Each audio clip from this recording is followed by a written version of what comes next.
Hello everyone, good day. Welcome to your week 6 in Earth Science. So in this video, I'll be discussing to you the part 1, chapter 2.2, namely the Earth and its subsystems. So in this part 1, chapter 2.2, we're going to discuss the physical geography and hue, the atmosphere, temperature and Earth's energy budget, and lastly, the characteristics of Earth's atmosphere. So in this week 6, we have the following objectives. First, you need to arrange the vertical layers of the atmosphere. Second, you need to identify different types of atmospheric pollutants. And lastly, you need to describe how the ozone layer protects Earth from harmful UV radiation. Okay, let's go. The first topic is all about physical geography and you. Physical environment affects our everyday lives. I hope you agree with that. Since lahat nandito sa environment, yung mga hangin, yung mga tubig, yung mga hayop, and lahat na nakikita niyo sa environment, I believe it affects our everyday lives. Okay? Physical geographers apply their knowledge, skills, and techniques to real-world problems, making great contributions to human well-being and environmental stewardship. So if we're going to discuss or going to study physical environment, it is mainly the work of physical geographers. On the other hand, ano yung geography? Okay, geography is a way of looking at the world and observing its features. It involves asking questions, encourages you to seek explanations sa mga nangyayari sa environment. Also, it gathers information and use geographic skills, tools, and knowledge to solve problems. After this course, you'll observe Earth differently with greater awareness and deeper understanding, and I hope you do. So first, we have the atmosphere, temperature, and Earth's energy budget.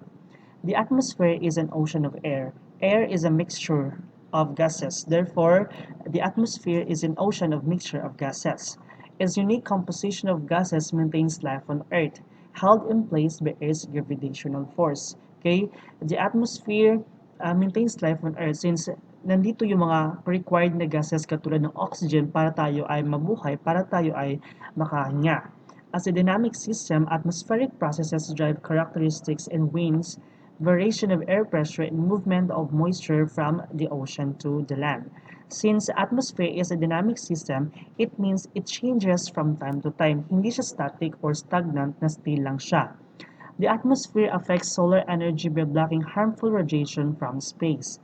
It also provides oxygen and water for the survival of animals and humans as well as water and carbon dioxide that plants require. So later on, we'll be discussing how the atmosphere has the oxygen, how it helps survive the plants and animals, and how plants create their own food by the gases that can be found on the atmosphere.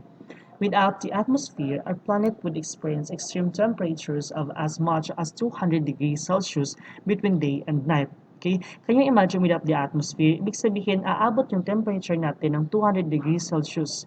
Ibig sabihin, matutunaw na tayo niyan, matutunaw na yung mga bagay na dito sa environment natin. Ibig sabihin, wala ng life. Tayo nga kinukumbulsyon if we have our temperature higher than 37 degrees Celsius. Much more if aabot siya ng 200 degrees Celsius.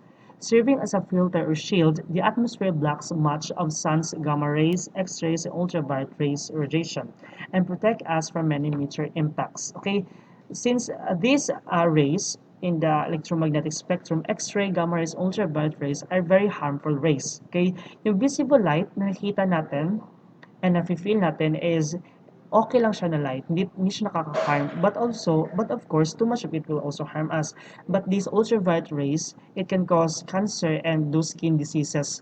That's why we are very thankful that Earth has an atmosphere that will protect us from these harmful rays. Hindi katulad ng moon, since moon doesn't have an atmosphere. Okay, can you still recall on our past lessons what layer of the atmosphere protects us from meteors? Okay, the answer is that is mesosphere is the coldest part of the layer of the atmosphere where meteors burn. Bakit kaya? Okay, it is because there are enough gases that will cause friction and create heat doon sa meteor kaya siya nasusunog.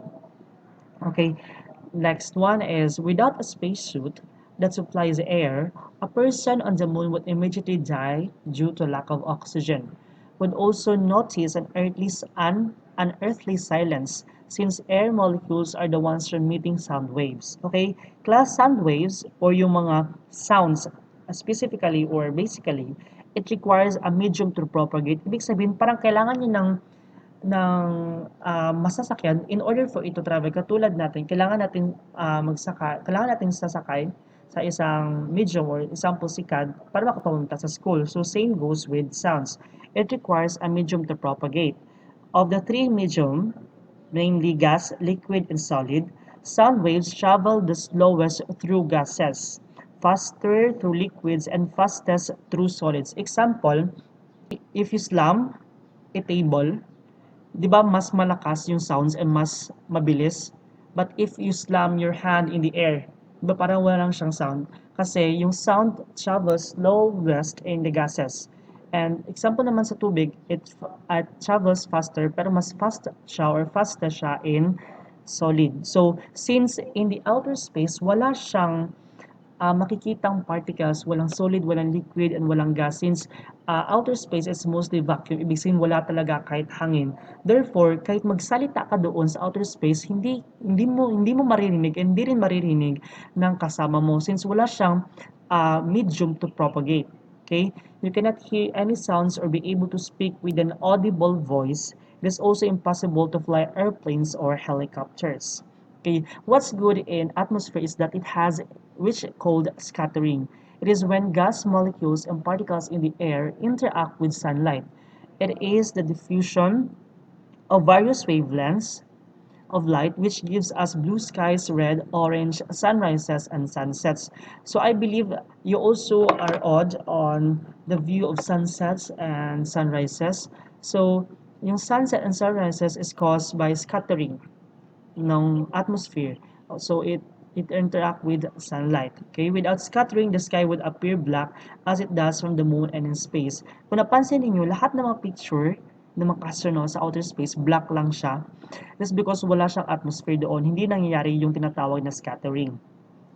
The atmosphere's interactions with other Earth systems also support a tendency toward equilibrium conditions. So we also learned the four major Earth systems, yung mga biosphere, lithosphere, atmosphere, ganon. So, nag-interact yung atmosphere sa mga systems to have an equilibrium or balance sa ating nature. Secondly, we have characteristics of the atmosphere. Knowing atmosphere's composition, structure, interactive relationship between solar radiation, the air, and Earth's surface. The atmosphere does not end with a definable boundary since gas molecules continue to become thinner with altitude. Okay? If you go higher and higher, if you go mountain climbing, if you go in higher altitude, ibig sabihin mas mataas na mga lugar, yung gas molecules or yung mga air doon is numinipis ng numinipis. That's why it is hard to breathe. And it is hard also for physical geographers na ma-measure talaga kung saan nababanda yung atmosphere. Okay? Kasi nga, yung gas molecules nagtithin habang tumataas yung altitude. So there is called an Kármán line with an altitude of 1 kilometers from Earth, and it is internationally accepted definition for the beginning of space, the realm of astronauts. So since mahirap siyang i-define, meron silang international accepted with tinatawag na Kármán line na sa doon na line, yan yung boundary ng atmosphere and ng sa outer space na. Okay, because air also has mass, that's why air is also a matter, the atmosphere exerts pressure on Earth's surface. As the altitude increases, atmospheric pressure progressively decreases. Kasi nga yung air molecules doon habang sa higher altitude is numinipis. Okay, the next one is atmospheric composition. Ano ba yung meron sa mga gases na nandoon sa atmosphere natin? Okay? The atmosphere is composed of a variety of gases. That's why kanina sabi ko, air is a mixture of gases. Hindi lang siya oxygen, hindi lang siya carbon dioxide. And because of mixing by winds, most of these gases remain in the same proportions regardless of atmospheric density. Okay, so class, what is atmospheric density?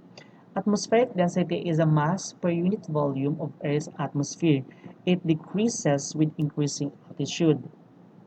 Okay, let's move on to the four most abundant atmospheric gases. There are many gases, but these four are the most abundant. Or first, we have nitrogen gas, or it has a chemical formula of N2, make up the largest proportion of air.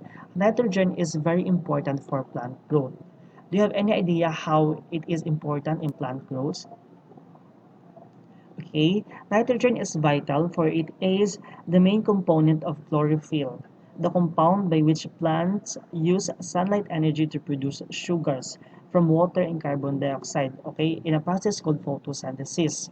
So, since nitrogen is the main component ng chlorophyll, ibig sabihin, importante siya para yung mga plants makakreate ng their own food. Since plants are autotrophic, ibig sabihin, they can create their own food just by using sunlight and carbon dioxide that can be found in the gases in the atmosphere. The next one is oxygen gas, or it has a chemical formula of O2. People and other animals used to breathe and oxidize or burn the food they consume. Oxidation is a chemical combination of oxygen with other substances to create new products that occurs in many situations. So, oxygen is kung mapapansin nyo doon sa libro nyo, oxygen only compromises 21% of the gases and the atmosphere, while nitrogen compromises 78%. So bakit kaya na mas maliit yung percent ng oxygen na yung oxygen naman yung in-inhale ng tao? Bakit kaya? Okay, these are the reasons why. Kasi we can have easy combustion pag mas mataas yung oxygen gas. Okay? In order to create a combustion or in order to create fire, there must be fuel to burn, there must be an air to supply oxygen, and there must be heat or ignition to start and continue the combustion process. Ibig sabihin, pag mas mataas yung oxygen sa gases sa atmosphere kaysa sa nitrogen, konting kibot lang, konting spark lang will create a very big fire. Okay? Example, konting spark lang ng posporo, kahit dapat maliit lang na fire na mag-create, malalaki yung mag-create. Ibig sabihin, mas madadali yung mga sunog. Kasi yung raw material in order to make a combustion or in order to create fire is merong oxygen. By the way, class, since we inhale oxygen, I believe you are all aware na yung plants ang yung nagbibigay ng oxygen natin. But did you know na yung mga plants, hindi sila yung greater contributors ng oxygen sa Earth? Okay? Scientists estimate that 50 to 80% of the oxygen production on Earth comes from the ocean. So ano yung meron sa ocean? Bakit yung ocean yung nagbibigay ng 50 to 80% of oxygen in the Earth which we inhale? So in the ocean, the majority of this production is from oceanic plankton. Yung plankton guys, ito yung mga protozoans or a very microscopic plant-like or animal-like na kinakain siya ng mga isda. That's why yung mga isda, they go in the surface kasi makikita doon yung mga plankton. Yung mga plankton na makikita sa surface, yung mga plant-like plankton, sinatawag siyang phytoplankton. And yung mga animal-like plankton, tinatawag siya na zooplankton from the word zoology means the study of animals. So drifting plants, it can also comes from drifting plants, algae, and some bacteria that can photosynthesize. Ibig sabihin, since in our earth, mas malawak yung water kesa sa land. Therefore, yung mga plankton, mas madami siya kaysa sa kahoy na makikita sa land. Therefore, they can give or they can contribute mostly of the oxygen in the earth. Okay? Rainforests are responsible for roughly one-third or 28%. So yung mga rainforest natin, yung mga kakahuyan, 28% lang ng oxygen na nilalanghap natin. While yung oxygen na galing sa mga planktons, 50 to 80%, and the remaining 2% of Earth's oxygen comes from other sources. Okay, so if you have watched The Life of Pi, yung mga planktons doon can create light. It is a bioluminescent dinoflagellates or a type of plankton or a tiny marine organisms that can sometimes cause the surface of the ocean to sparkle at night. If matandaan nyo sa The Life of Pi, one night meron doong part ng dagat na nag-create ng glow na color blue. That is called bioluminescence na kaya siyang ma-produce ng mga dinoflagellates or a kind of plankton. So yun yung kinakain ng mga isda. If you have remembered, kinain yung mga color blue na plankton doon sa The Life of Pi na movie ng isang a very big whale. Let me proceed. Rapid oxidation takes place when we burn fossil fuels, food, or refuse, which release large amounts of heat. The decay of certain minerals, organic debris, and development of rust are examples of slow oxidation. So oxidation is any process in which oxygen combines with an element or substance, either slowly as in the rusting of iron or rapidly as in the burning of wood. So burning of wood, it has a process of oxidation also, and the rusting of metal is also has a process of oxidation. Okay, class, please see the table 2.1, namely composition of the atmosphere near the Earth's surface in your book at page 71 for the complete list of atmospheric gases. Doon nyo makikita kung ilang percentage ng oxygen, nitrogen, and carbon dioxide and other gases. The next one, we have argon. Okay, argon, or it has a symbol of Ar. It is not a chemically active gas, thus neither helps nor hinders life on Earth. It is an inert, heavy, and stable product from radioactive decay of minerals. Okay, the next one is also a very famous gas, namely carbon dioxide, that has a chemical formula of CO2. The fourth most abundant atmospheric gas. It involves in the system as known as carbon cycle. Okay? Plants through photosynthesis use sunlight to combine carbon dioxide and water to produce carbohydrates in which energy derived directly from the sun. So in photosynthesis, did you know that it is not only the leaves of the plants that can undergo photosynthesis, but it is all part of the plants basta lang merong chlorophyll except the roots. And example, itong dahon can undergo photosynthesis. Ito ring stem can undergo photosynthesis. That's why hindi lang dapat dahon yung pinapainitan. Except lang dito sa roots because the main purpose of the roots ng isang plant is to anchor or anchorage the plants para hindi siya madaling matumba. So, ang kailangan sa photosynthesis, we have here an equation. Reactants is kailangan siya ng 6 atoms of carbon dioxide, 6 atoms of water, and kailangan siya ng sunlight in order to produce C6H12O6 or glucose and 6 atoms of oxygen. Oxygen is given off as a byproduct. Animals then use the oxygen to oxidize carbohydrates, releasing stored energy. A byproduct of this process in animals is the release of carbon dioxide, which in turn used by plants and completes the cycle. So, in this paragraph, this is the summary of carbon cycle. So yung oxygen na pinoproduce ng plants, we use it to oxidize carbohydrates or yung mga food other than carbohydrates na kinakain natin, release stored energy. Okay? Example ng carbohydrates is yung kanin, yung mga bread. So, meron siyang stored energy. Pag kinain natin yun and nag-oxidize, nag-combine siya with oxygen, magbibigay ng energy natin. A byproduct of this process ay carbon dioxide. Ito na yung waste natin after natin kumain. And in turn, itong carbon na naman mapupunta siya sa environment and will be used again by the plants. So it completes the cycle. Next one is water vapor, liquids, particles, and aerosols. Okay, water vapor is water in gaseous state. It absorbs and stores heat in the atmosphere, preventing its rapid escape from Earth. Water occurs naturally in all three states and the atmosphere. So sabi dito, liquid water occurs as rain and fine droplets in clouds, mist, and fog. Okay, solid water or ice is found in the atmosphere as ice crystals, snow, sleet, and hail. So yung sleet dyan is a form of precipitation consisting of ice pellets often mixed with rain and snow. Yung hail naman class is a pellets of frozen rain which fall in showers from cumulonimbus clouds. Okay, kung napapansin nyo sa Facebook, maraming mga post dati na parang mga ice cubes na nahuhulog sa ulan. That is called hail. Okay, aerosols are tiny solids or liquids suspended in the atmosphere including dust and pollutants. So, basically, aerosols, ito yung mga dust, mga particles, o mga solid particles na nagsasabay doon sa air na dapat wala siya. That's why it's called pollutant. Tiny liquid droplets and or ice crystals composed of chemicals other than water, for example, sulfur dioxide crystals or SO2O. Okay, so this picture class, ito yung pag-erupt ng Mount Pinatubo if I'm not mistaken. Okay, volcanic eruptions add a variety of gases, particulates, and water vapor in our atmosphere. The next one is particulates, a variety of aerosols, is a term used for solid particles in the air. Together with aerosols, it can emanate from both natural and human-generated sources.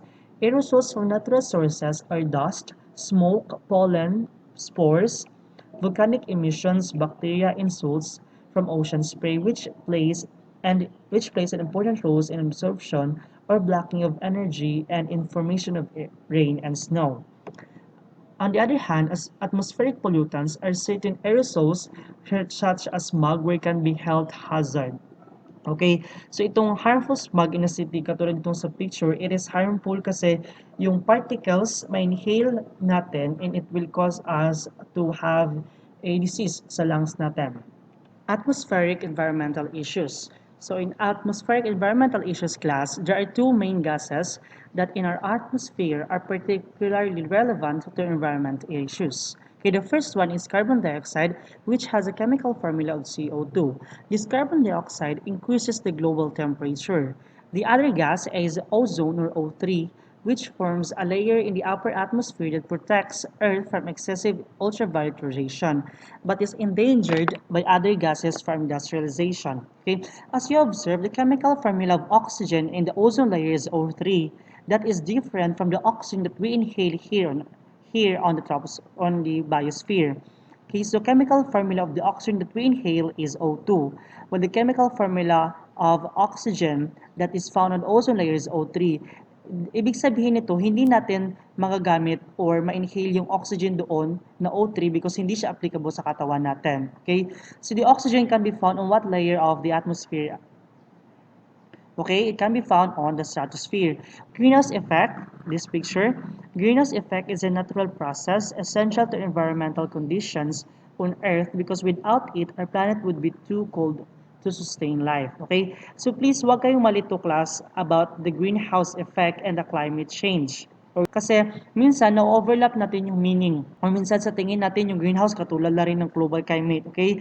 Greenhouse effects, pag nasosobrahan po yung init caused by greenhouse effect, nagkakaroon po tayo ng climate change. Basically, greenhouse effect, is it good or not? Sa tingin nyo?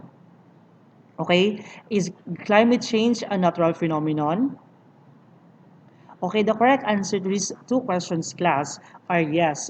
Greenhouse effect is good. Since pag walang greenhouse effect, hindi magiging mainit yung mundo sa katamtaman lang kung saan it can sustain life. Kasi dati, yung mundo natin is a globe of ice. So, nagkaroon ng greenhouse effect, naging mainit so it can sustain life na. Yung climate change naman, kasi yung climate change, it is a process. Dati, naging ice yung mundo, naging mainit siya, babalik na naman siya sa pagiging ice niya. It is a cycle. So, yung problema ngayon, for example, it takes 500 million years in order for a one cycle ng isang climate change. Ang problem niya yun, sobrang mainit siya. Yung mga tao, nagko-contribute sila sa pag-init masyado ng mundo. It increases the temperature na hindi na sobra pa sa dapat temperature na it increase at time goes by. For example, dapat in a year yung increase lang ng temperature is 0.2. Nasosobrahan siya through industrialization na ginagawa ng mga tao. Example, cutting trees, yung mga usok, yung mga pabrika. So, dapat normal lang yung greenhouse effect. Pero nasosobrahan lang siya kasi nasosobrahan yung init sa mga ginagawa ng tao. Okay, so since the Industrial Revolution began, burning of fossil and deforestation increased. This human increased carbon dioxide in the atmosphere. Vegetation uses large amounts of carbon dioxide in photosynthesis, and extensive removal of vegetation permits more carbon dioxide to remain in the atmosphere. So since so nagka-industrial revolution, marami na nagbuhay ng fossil fuel, marami na nagputo ng kahoy. So since kanina sabi natin na in the photosynthesis, yung isang raw material para mag-undergo ang isang plant ng photosynthesis is carbon dioxide. So since pinutol na yung mga kahoy at nagsunog ng mga carbon dioxide, yung mga usok sa pabrika, yung mga usok sa sakyanan, nagkaroon ng too much carbon dioxide na hindi na magamit lahat ng mga puno kasi yung mga puno rin na iba ay pinutol na. Okay? So vegetation is yung mga kakahuyan, yung mga taniman, they use large amount of carbon dioxide to undergo photosynthesis. Pero since kaya nga nagka-engine system, nag-deforestation, marami ng carbon dioxide sa atmosphere na hindi nagagamit which cause greenhouse effect or too much greenhouse effect. Let's move back to this picture. Example of a greenhouse effect. Okay, so the best example of a greenhouse effect is a closed car. Okay, yung kotse. Okay, example, meron tayong sun, then yung merong sun rays. So, the sun's energy passes through the car's windshield. So, papasok yung init sa kotse sa mamagitan ng glass ng kotse. Once na pumasok na yung init, hindi na yung makakalabas sa loob ng kotse. This energy or heat is trapped inside the car and cannot pass back through the windshield, causing the inside of the car to warm up. Okay, so the example of that is, sabi nga ulit, is yung kotse. Pagpasok ng init sa kotse through the windshield, hindi na makakalabas yung init sa loob, causing the car to increase its temperature. So parang ganyan yung mundo. Pag once na napasok na yung heat or yung energy galing sa sun, hindi na siya makakalabas kasi nga tinatrap siya ng carbon dioxide. Okay, so this picture explains the natural greenhouse effect. As I've said earlier, greenhouse is just a natural phenomenon. Kailangan siya sa mundo in order to sustain life. Human influences on increasing carbon dioxide in the atmosphere have resulted in what has been referred to as enhanced greenhouse effect. So ito yung natural greenhouse effect. As you can observe, ito yung earth, ito yung sun. This is the atmosphere, and merong greenhouse gases. Example of greenhouse gases are carbon dioxide, methane. Papasok yung solar energy dito sa earth or yung heat. Okay? What's supposed to happen in natural greenhouse effect is that once na pagpasok ng init sa mundo, dapat iba-bounce back siya pabalik sa atmosphere. Re-radiated the heat. Okay? Tulad itong araw nito, palabas. Okay? So, merong lalabas na heat, meron ding babalik, meron ring hindi makakalabas. Yung hindi makakalabas na heat, yan lang dapat yung katamang-tama na init para masustain yung life sa mundo. Pero sa human enhanced greenhouse effect, which means a bad greenhouse effect, pagpasok ng solar radiation dito sa atmosphere natin, kung napapansin nyo dito sa normal, the color of the atmosphere is in blue, the color of greenhouse gases is in red. Pag sa human enhanced greenhouse effect, halos po greenhouse gases na yung naroon sa atmosphere. Pagpasok ng solar radiation, once na ibabalik na dapat siya sa outer space, marami yung hindi makakalabas, less heat escapes into space. Okay? Sa normal greenhouse effect, more heat escapes into space. Pero sa pag-enhance greenhouse effect, maraming bumabalik sa mundo, more re-emitted heat. Instead, na dapat marami yung lalabas na init doon sa outer space, maliit na sobrang rami nung bumalik. So, itong bumalik na init gas, maglilibot na yan, maglilibot sa mundo, causing the earth to increase its temperature kaya sobrang mainit na. That's why dapat ilasan natin yung mga burning fossil fuel, yung pagputo ng mga kahoy para liliit na liliit yung greenhouse gases sa atmosphere natin. The environmental impacts of global warming are many and varied, such as melting of glaciers, which raises ocean levels, increasing temperatures that causes vegetation regions to shift or die out, changes in bird and animal migration patterns, and movement of insect-borne diseases to new areas. It will also cause a parallel shift in regional and local weather systems. Temperature and rainfall patterns may change worldwide also. Okay? Katulad itong picture dito on the right side, in 1909, marami pang glaciers, almost frozen pa itong lake. But in 2004, kung napapansin nyo, wala nang kahit isang ice dito sa mga mountains na ito. Dito na lang yung meron. And kung napapansin nyo, tunaw na lahat ng mga ice or mga glaciers. Meron na ring vegetation will shift or die out katulad nito. Okay? Wala ng mga puno, wala ng mga tanim, and meron ng mga namamatay na mga hayop. So, enhanced greenhouse effect is a very serious problem here on Earth. Okay, the ozone layer. So this one, the ozone layer, siya yung nagpo-protect sa atin against too much ultraviolet radiation. Other vital gas in Earth's atmosphere is ozone. It is made up of three oxygen molecule or O3, whereas oxygen gas consists of only O2. So this O3 is the oxygen gas, is a type of oxygen gas that we can find at the ozone layer. But this O2 is the oxygen gas which we inhale. Okay, so ozone is formed in the upper atmosphere where ultraviolet radiation splits an oxygen molecule into two atoms. Then the free oxygen atoms join two oxygen gas molecules to form two molecules of ozone gas consisting of three oxygen atoms. Okay? So remember that ozone is O3 chemical formula. Ibig sabihin, kailangan niya ng three oxygen atoms. Ano mangyari dito is that doon sa ozone layer, yung oxygen gas which is made of two oxygen atoms, yung ultraviolet radiation hahatiin niya yan sa gitna or hahatiin niya itong pag-combine, causing it to form one oxygen atom. So, isa-isa.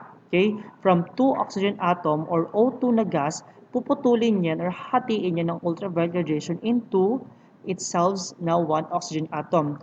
And itong one oxygen atom, it will combine sa other two oxygen atom pa that is freely moving doon sa atmosphere.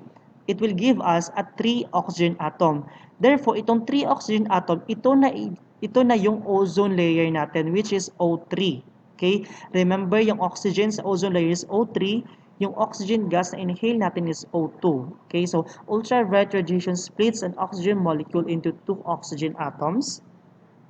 Free oxygen atoms react with oxygen molecules to form ozone. So the chemical equation is that dalawang molecule or dalawang atom ng oxygen gas plus dalawang atom ng oxygen is equals to dalawang molecular atom ng ozone. Says ultraviolet radiation. Okay. In the lower atmosphere, ozone is formed by electrical charges near the surface of Earth. Ozone can hurt life forms. Here, the ozone gas is referred to as bad zone. So what I've said earlier, pag yung ozone layer, makikita siya lower than stratosphere, like troposphere, hindi na siya beneficial sa tao. It will cause it will hurt life forms and it is referred as bad zone. However, in the upper atmosphere, ozone is essential to life because it absorbs ultraviolet radiation and is referred as good zone. So, it absorbs ultraviolet radiation. Sabi ko kanina, yung pagputol ng two oxygen atoms para mag-create ng ozone atoms or yung oxygen na makita sa ozone layer which the chemical formula is O3. So, tinatawag siyang good ozone. In upper atmosphere, ultraviolet radiation is consumed as it breaks the chemical bonds of ozone or O3 to form an oxygen gas molecule O2 and an oxygen atom which is O.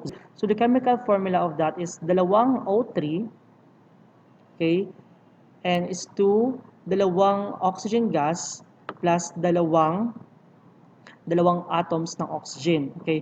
After this process, more ultraviolet radiation is consumed to recombine the oxygen atom back into the ozone. So, para mas maintindihan, tingnan itong figure. In step 1, merong oxygen gas, O2. Hatiin siya ng ultraviolet radiation. So, this one is like the process, itong tatlong ito, is like the process yung kanina, yung first step. Okay? Parang inulit siya.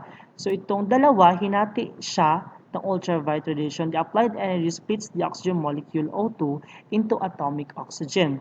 Then, itong isang atom ng oxygen, magko-combine siya dito sa dalawang oxygen atom or oxygen molecule. It will create a single atomic connects as the single atomic connects to an oxygen molecule and ozone or O3 is formed. So naging ozone na siya. From oxygen gas, oxygen atom, din naging ozone. Okay? After dyan, puputulin na naman siya again ng ultraviolet radiation. So habang pinuputol siya ng ultraviolet radiation, the ultraviolet radiation is being absorbed by this oxygen. That's why hindi masyadong mainit. Yan yung benefit ng ozone layer. Ultraviolet radiation causing it to create another oxygen gas or O2 and one oxygen atom.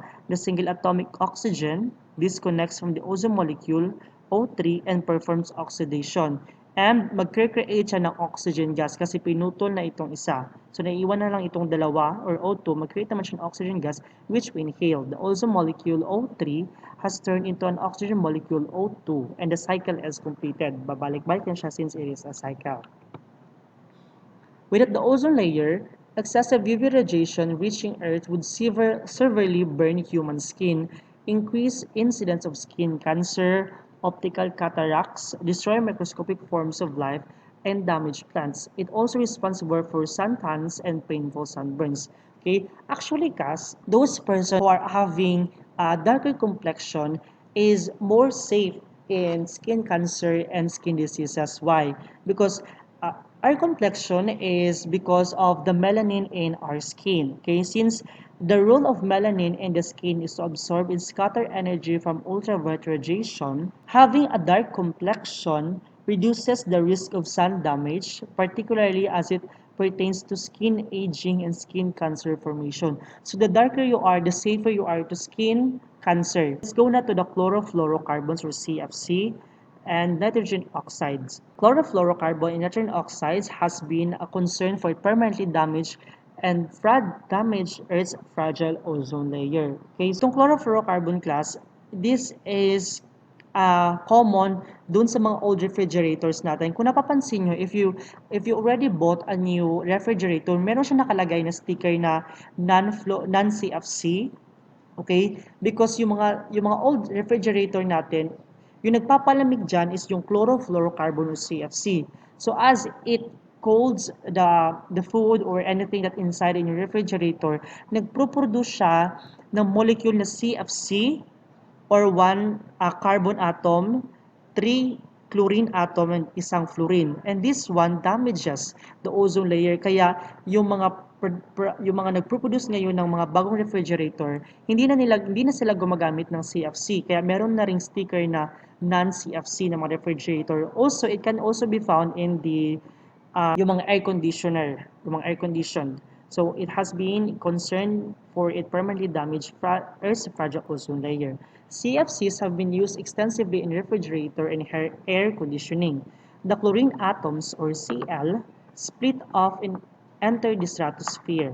Then they bond to oxygen atoms to form chlorine monoxide and oxygen gas. So, example nito is itong picture class. UV rays strike CFC molecules. CFC molecules consist of one carbon atom, one fluorine atom, and three chlorine atoms, causing a chlorine to break away. Yung kanina, yung binibreak ng UV radiation is yung oxygen.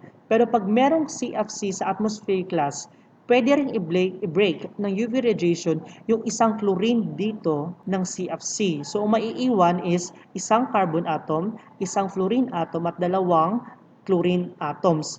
And merong freely moving in the atmosphere na isang chlorine atom. Ang mangyayari dito, class, itong isang free na chlorine atom, magko-combine siya doon sa O3, which is ozone molecule na nagpro-protect sa atin sa UV radiation. So lone or alone chlorine strikes ozone, leaving chlorine monoxide and oxygen molecule, which result in a loss of ozone. Okay, so itong chlorine atom, magko-combine siya sa isang oxygen atom. So this oxygen atom will be detached dito sa O3. So yung maiiwan na lang is dalawang oxygen atom. Yung isang oxygen mag-a-attach siya sa isang chlorine. Since yung kailangan para maprotektahan tayo na oxygen is O3, hindi na tayo makakabuo ng O3 kasi nga nag-attach na yung isang oxygen sa isang chlorine. So meron ng oxygen gas. So what will happen is that maraming oxygen gas pero walang ozone molecules or O3. So, kasi itong oxygen gas, hindi niya tayo mapoprotektahan. Itong O3 lang. Okay? So, ito yung chemical equation. Isang chlorine will be added in sa ozone molecule. Ang magagawa nito is that yung chlorine mag-attach sa isang oxygen and since mawalan ito ng oxygen, magiging na lang siyang O2 or ozone gas. Oxygen atoms that have bonded with the chlorine cannot be used to replenish the original amount of ozone or O3. So, itong oxygen na nag-bond na sa chlorine, hindi na siya magagamit ulit para maging ozone molecule or O3. Hindi katulad kanina na once na na-break siya, pwede pa siya mag-attach ulit sa oxygen. Pero ngayon, since na it is already attached in a chlorine atom, hindi na siya pwedeng makombine ulit sa other two oxygen atoms to form ozone molecule. Nitrogen oxide compounds or NO is emitted with exhaust from vehicles and jet engines. Also have ability to destroy our ozone field. Okay, so since we're talking about the negative effects of ultraviolet radiation, it has also positive effects on the life forms or here on Earth. The ultraviolet radiation that the ozone layer allows to reach Earth does serve useful purposes. So the first benefit of ultraviolet radiation is that it will help plants to undergo photosynthesis. The next one is the production of vitamin D. It can also treat skin disorders and growth of some beneficial viruses and bacteria. The ozone hole. When we say ozone hole, it means no real hole exists in our protective ozone layer. It refers to roughly circular zones where concentration is lower than expected, as ozone hole is really an area where the amount of ozone is considerably less than it should be. Atmospheric ozone is measured in Dobson units or DU. Okay? Dito sa figure class, itong green color, ito yung ozone layer. Okay? And itong color blue na side, ibig sabihin hindi na siya nako-cover ng ozone layer, that's why color blue na siya. Okay? Yung ozone concentration na kaya tayong protektahan from ultraviolet radiation is roughly 300 Dobson units. Okay? So dito sa scale, yung 300 Dobson units is in color green. Pero since itong color blue is lower than 300 Dobson units na, it means hindi na siya masyadong proprotektahan from ultraviolet radiation. Okay? Vertical layers of the atmosphere. Kaming pwedeng gamit ng vertical layers of the atmosphere so magitan kung paano natin siya tingnan. Okay? When we leave our normal elevation, the thinner atmosphere may affect us if we are not accustomed to the atmospheric conditions at higher or lower elevations. Okay? Example, visitors to Inca ruins may experience altitude sickness or may need time to adjust. Okay? Example daw, yung mga tao sa Inca ruins or yung mga tao sa matataas na lugar or matataas na altitude may experience altitude sickness or may need to adjust kasi hindi sila sanay. So thin air means that there is more empty space between air molecules. So there is less oxygen and other gases in every breath we take. There are several criteria that can be used to divide the atmosphere into distinctive vertical layers. Ito yung sinabi ko kanina. One system is based on the protective function that the layers provide. The second system is that it often used by chemists and physicists based on chemical composition. The third system is often used by meteorologists and climatologists based on temperature differences and rates of temperature change. Let's tackle about the atmospheric layering by temperature characteristics. Based on temperature, it divides the atmosphere into four main layers. The first one is the troposphere. Okay, troposphere, the lowest layer, from Greek word tropo means turning or mixing zone. It extends about 6 to 20 kilometers above Earth. It is within the troposphere that virtually all weather takes place. Two distinct characteristics differentiate troposphere from other layers. Okay? One is that ito yung mga characteristic ng troposphere na hindi makikita sa iba. Yung una is that water vapor and particulates are concentrated in this layer. Second is the temperature normally decreases with increased altitude. In troposphere daw, if you go higher, you go in high altitude, yung temperature is decreased. Ibig sabihin, habang pataas ka ng pataas, lumalamig na lumalamig. Okay? Normal lapse rate is the average rate of temperature decreased with altitude in the troposphere. So yung tawag doon sa pagtaas, altitude and pagbaba ng temperature is a normal lapse rate. Okay? Tropopause is the altitudinal ozone where temperature ceases to drop with increased altitude. It is the boundary separating troposphere and stratosphere. Okay? Ibig sabihin, yung next layer is stratosphere and yung tropopause is yung boundary line ng troposphere sa stratosphere. Stratosphere, on the other hand, is the next layer where some water exists but appears as stratospheric ice clouds that have no effect on weather. In here, we can find the ozone layer which absorbs ultraviolet radiation. The absorbed energy results in release of heat. The next one is the mesosphere, found above the stratosphere, where temperatures again tend to drop with increased altitude. Okay, so the mesopause separates the mesosphere from thermosphere, where temperature increases until they approach 1,100 degrees Celsius at noon. Okay, so naghahati ng mesosphere sa thermosphere is the mesopause. Okay, dito sa stratosphere, as you go higher, lumalamig. Pagdating sa troposphere, magsisist or magsastop na yung paglalamig, then papasok ka na sa stratosphere. Ang naghahati sa stratosphere at mesosphere is the stratopause. Naghahati naman sa mesosphere sa thermosphere is the mesopause. Atmospheric layering by functional characteristics. This system divides the atmosphere into two distinct layers. So if we see the atmosphere based on functional characteristics, hindi siya nahati sa apat but dalawa lang. First is the ozonosphere, approximately 15 and 50 kilometers above surface. Ozonosphere is another name for ozone layer. Here, the ozone effectively filters the ultraviolet radiation from the sun and gives off heat instead. Okay? So yung kanina stratosphere, yung layer ng Earth na nandoon yung ozone layer, dito naman based on the functional characteristics, nandoon siya sa ozonosphere. The next one is the ionosphere, found above the ozonosphere. The name denotes the ionization of molecules and atoms in this layer, mostly as a result of ultraviolet energy, X-rays, and gamma radiation. The ionosphere helps to shield the Earth from harmful shortwave radiation. These electrical layers also aid in transmitting communication and broadcast signals to distant regions on Earth. Is also where auroras occur. So this example is an aurora. Okay, ionization refers to process whereby atoms are changed to ions through removal or addition of electrons, giving them electrical charge. So when an atom nagbawasan ng electron, it is nagiging positive or negative. Okay? Pag yung atom nababawasan ng electron, nagiging positive yung atom. Why? It is because yung electron is a negative charge. So pag kinunan siya ng negative charge, magiging positive siya. It is because yung proton is found on the nucleus and that proton is a positive charge subatomic particle. Pero when an atom accepts or magdadagdagan ng electron, yung atom na yun magiging negative charge. Why? Kasi yung electron is a negative charge. So nadagdagan siya pero yung symbol niya is negative. Nabawasan siya pero yung symbol niya is positive. So this one is an aurora. It is very beautiful. Usually makita siya sa southern part and northern part of the earth.